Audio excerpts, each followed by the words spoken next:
Good morning. Welcome to a series called the Book of Enoch, where we're going through the Book of Enoch, verse by verse, to really get a better understanding of what it was like in the days of Noah for me, because that's what it's going to be like in the end times. And Enoch was the great-grandfather of Noah, and he was the seventh from Adam, and he knew of the nephilim, and he's seen them, and he knew of demons, and he knew them personally and knew them by names. So there's a lot going on here that we should understand, because in addition to that, Enoch begins his prophecies by talking about what it'll be like in the end times. So it's important to see what it says. Now, I'm not arguing that the book of Enoch belongs in the Bible, and I'm not arguing it doesn't. What I am arguing is that it's quoted in the Bible and it's referenced in the Bible, and I want to understand it. So we've been going through this for a little bit now. We're still in chapter 1, and ultimately what we've seen is that he's prophesying about Jesus' second coming, and that the demons are afraid. He refers to them as the watchers, but it's really only the elect, the righteous, that will inherit the kingdom of God. All others will not. So we're just going to pick it up there where we left off.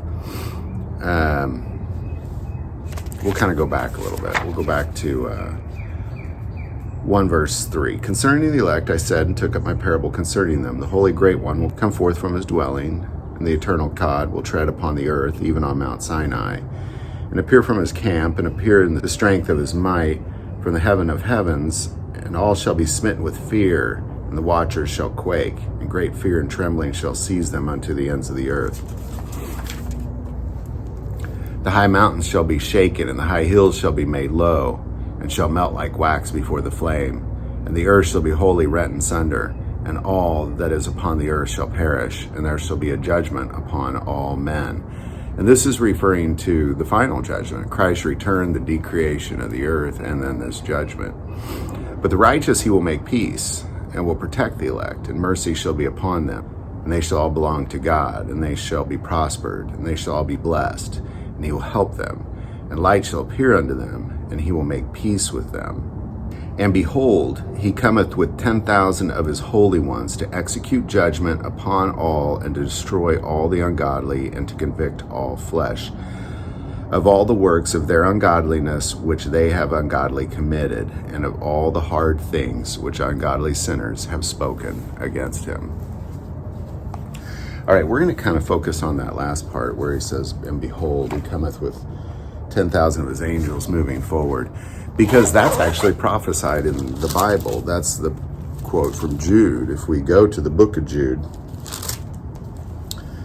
we'll pick it up in Jude, starting 10. But these speak evil of whatever they do not know, and whatever they know naturally, like brute beasts. In these things they corrupt themselves. Woe to them, for they have gone in the way of Cain, and have run greedily in the error of Balaam for profit, and perished in the rebellion of Korah. These are spots in your love feasts. While they feast with you without fear, serving only themselves, they are clouds without water, carried about by the winds, late autumn trees without fruit, twice dead, pulled up by the roots. So Jude is talking about the wickedness, the demons, the nephilim even, so to say, those who have that DNA still in them, that they are among us. And the wickedness, the unrighteous, really most of the earth is what he's referring to. Raging waves of the sea, foaming up their own shame, wandering stars for whom is reserved the blackness of darkness forever. And there he's talking about the demons that will be locked up. Now Enoch, the seventh from Adam, prophesied about these men, also saying, behold, the Lord comes with 10,000 of his saints to execute judgment on all, to convict all who are ungodly among them of all their ungodly deeds which they have committed in an ungodly way, and of all the harsh things which ungodly sinners have spoken against him. So here he's quoting Enoch. And what he's saying is that, Enoch prophesied about these men that will be around, and women that will be around in, back then, in the middle, and in the end times, that these demon-possessed things will be around, and the Nephilim will be around, the Watchers will be around. All these wicked men will be there. Well, what are they doing? But these speak evil whatever they do not know, and whatever they know naturally, like brute beasts. In these things they corrupt themselves. This is what is taking place with all of those beings that I had mentioned. Woe to them, for they have gone in the way of Cain, have run greedily in the error of Balaam for profit, and perished in the rebellion of Korah. These are spots in your love feast, while they feast with you without fear, serving only themselves, saying they are among us. They're there. They're eating at your table, as a matter of fact. They are clouds without water, carried about by the winds, late autumn trees without fruit, twice dead, pulled up by the roots, raging waves of sea, foaming up their own shame, wandering stars for whom is reserved the blackness of darkness forever. Now Enoch, the seventh from Adam, prophesied about these men also, saying, Behold, the Lord cometh with 10,000 of his saints. So now if we go back to Enoch and we look at kind of, well, what took place here leading up to this? He said, Behold, the end times are coming. Christ is going to return and reign and rule on this earth as he does in heaven.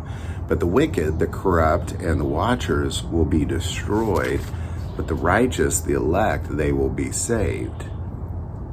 And then we'll hit 9. And behold, he cometh with 10,000 of his holy ones to execute judgment upon all, and to destroy all the ungodly, and to convict all flesh of the works of their ungodliness, which they have ungodly committed. So they are here. You know, you have to know that they are here. Jude prophesied about them in around 35 to 50 AD.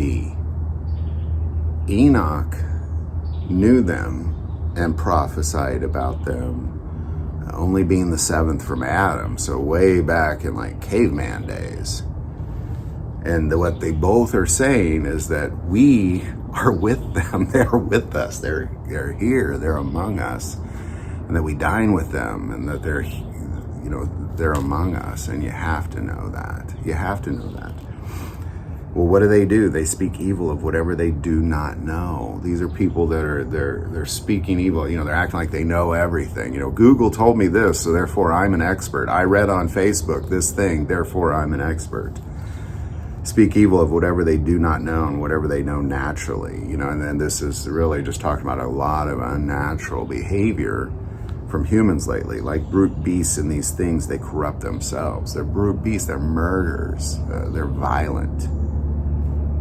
Woe to them, for they have gone the way of Cain, and have run greedily in the error of Balaam for profit, and perished in the rebellion of Korah. So they're rebellious. They're just focused on profit. They're focused on power and prestige. And them being on top, being like God, is what they're after. These are spots in your love feast, while they feast with you without fear. It's important that we know they're here. They're among us, and the sooner you kind of wake up to that, probably the sooner you start to recognize them about. So I hope these videos are helping. Stick with us. We're going to keep digging through Enoch.